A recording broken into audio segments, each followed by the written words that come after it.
UTL solar लावणार आणि सबसिडीही मिळवून देणार। शरद पवारांच्या पत्रामुळेच 2019 मध्ये राष्ट्रपती राजवट लागू। राष्ट्रपती राजवटी लागू झाल्यानंतर सरकार स्थापनेचं ठरलं होतं। मराठी वृत्तपत्राला दिलेल्या मुलाखतीला फडणवीसांचा दावा।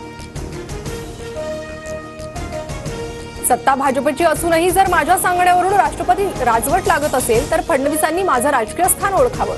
फडणवीस यांच्या दाव्यावर शरद पवारांचा टोला। फडणवीसांना खोटं बोलण्याचा रोग, आमचं सरकार बनतंय हेही फडणवीसांना माहिती नव्हतं। संजय राऊतांचं उत्तर। फडणवीसांनी राष्ट्रपती राजवटसह इतर मुद्द्यांवरून केलेल्या आरोपांवर शरद पवारांची सडेतोड उत्तरं। राजकीय घडामोडींवर परखड भाष्य पहा शरद पवारांची महास्फोटक मुलाखत संध्याकाळी 5 वाजता फक्त TV9 मराठीवर।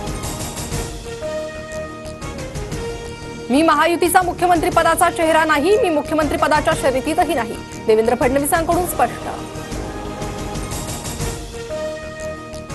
एकनाथ शिंदेंचं काम आता झालं, 23 तारखेनंतर शिंदे मुख्यमंत्री राहणार नाहीत, संजय राऊतांची टीका।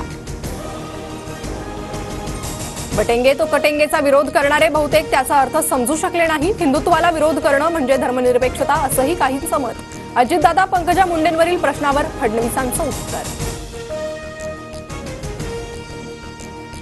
बटेंगे तो कटेंगे आम्हाला अमान्य, हा उत्तर प्रदेश नाही, शाहू फुलेंचा राज्यात असे नारे चालणार नाहीत, अजित पवारांचं उत्तर। योगींचं बटेंगे तो कटेंगे युपीतच चालत नाही, तर योगी आदित्यनाथ लोकसभा निवडणुकीत त्यांच्याच राज्यात हरले, संजय राऊतांचा निशाणा। शिंदेंच्या उमेदवारामुळे अमित ठाकरेंना आता पाठिंबा देणं शक्य नाही, एका वृत्तपत्राला दिलेल्या मुलाखतीत देवेंद्र फडणवीसांचं वक्तव्य। भाजपसोबत जाण्यासाठी जयंत पाटील, राजेश टोपेसह सर्व आमदारांनी सह्या दिलेल्या नाशिकमधील सभेत अजित पवारांचं विधान। आम्ही हे करू अशा आशयाचा मनसेचा जाहीरनामा प्रकाशित।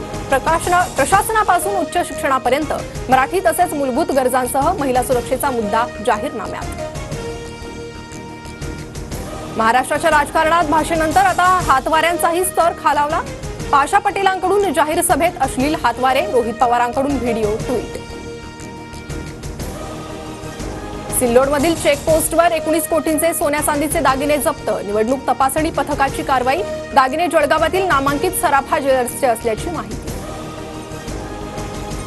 विधानसभा निवडणुकीच्या पार्श्वभूमीवर 3 दिवस शाळांना सुट्टी मिळण्याची शक्यता, आवश्यकतेनुसार निर्णय घेण्याचे शिक्षण विभागाचे शिक्षण आयुक्तांना निर्देश।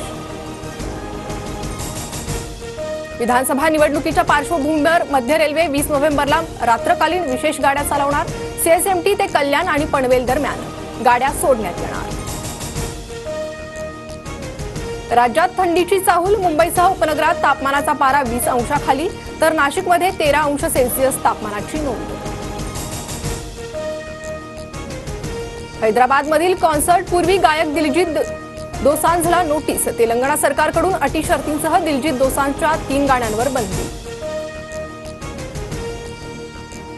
दक्षिण आफ्रिकेविरुद्ध आज चौथा आणि निर्णायक T20 सामना, 4 सामन्यांच्या मालिकेत भारतीय संघ 2-1 अशा फरकानं आघाडीवर। UTL सोलार लावणार आणि सबसिडीही मिळवून देणार।